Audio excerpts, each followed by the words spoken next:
ইলিশ পোলাও দিয়ে ইফতার করলাম আলহামদুলিল্লাহ। হ্যালো এভরিওয়ান, আসসালামু আলাইকুম, welcome back to my another video.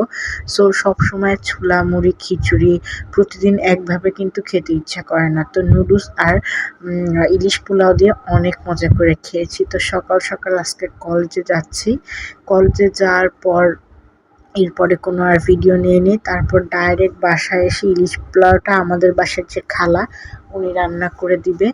আর এদিকে কাবাবটা সব আগে থেকে রেডি করে আমাদের ফ্রিজে রেডি থাকে, যখন মন চায় জাস্ট আমরা একটু ভেজে খাই। তো এই আর কি, এরকম করে সুন্দর করে ভাজা হচ্ছিল।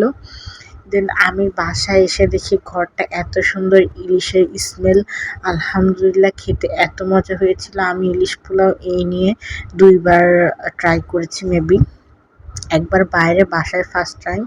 আর যেহেতু এটা একটু মাছ গোস্ত না, গোস্ত হলে যেভাবে নাড়াচাড়া করা যায়, মাছ কিন্তু এভাবে নাড়াচাড়া করা যায় না, খুব সাবধানে রান্না করতে হচ্ছিল। গাইজ, ইলিশ পোলাওটা এত মজা হয়েছে। আপনারা যদি চান ফুল রেসিপিটা কিভাবে হবে আমি আপনাদের সাথে ভিডিও দিয়ে শেয়ার করব। আর মাছ দিয়ে রোজার মধ্যে খালি পেটে ইলিশ পোলাও ট্রাই করবেন। তো আমি যেহেতু ইফতারের টাইম হয়ে গিয়েছিল, আমি আস্তে আস্তে করে সব জায়গাটা থেকে পোলাও ইলিশ বেড়ে দিচ্ছিলাম, আর সাথে কাবাব ছিল। আর যেহেতু শুধু ভাত আইটেম থাকবে, আজকে কোনো ভাজা পোড়া কোনো আইটেমই রাখিনি, সাথে একটু নুডলস রেখেছি, কারণ আমাদের বাসায় সবাই আমরা কম বেশি একটু নুডলস খেতে পছন্দ করি। নুডলসটা চিকেন নুডলস রেখেছি। দেন আমরা যখন ইফতার করার পর ইলিশ পোলাও শেষ করার পর আমরা একটু নুডলস খেয়েছি, মানে এত টেস্ট হয়েছিল। ইলিশ ছিল, 2টা কাবাব ছিল। আসলে রোজার মধ্যে 30টা দিনই সেম খেতে ইচ্ছা না করলে একটু খাওয়ার ভ্যারিয়েন্ট কিন্তু আনা উচিত। তো আমাদের পেজের সুন্দর সুন্দর প্রোডাক্ট আপনাদের পেজে দেখাবো, এটা স্টাইল ফ্যাশনে পেয়ে যাবেন।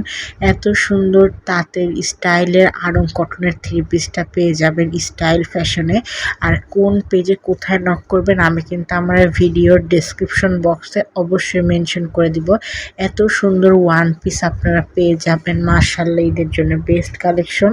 আর অনেক সুন্দর গজ কাপড়, এটা কিন্তু আপনারা পেয়ে যাচ্ছেন স্টাইল ফ্যাশনে। এটার দাম আমি এখানে বলবো না, ডিটেলস আপনারা স্টাইল ফ্যাশন থেকে জেনে নেবেন। দেখেন প্রত্যেকটা কাপড় প্লাস ড্রেস এত সুন্দর। তো এগুলো শ্যুট করতে করতে আমি ঘড়িতে দেখি প্রায় 1:28 বাজে। তো আমরা যেহেতু 3টা 3:30টার মধ্যে খেয়ে নিয়ে নামাজ পড়ে ঘুমিয়ে যাই। তো আমিও দেরি না করে দেখলাম এগুলো সব বের করছি। আজকের আইটেমে ছিল ডিম, মাছ, তারপরে সবজি, ডাল, এগুলো ছিল। তো এগুলো বের করে রেডি করছিলাম। ভিডিওটা এই পর্যন্ত, আল্লাহ হাফেজ।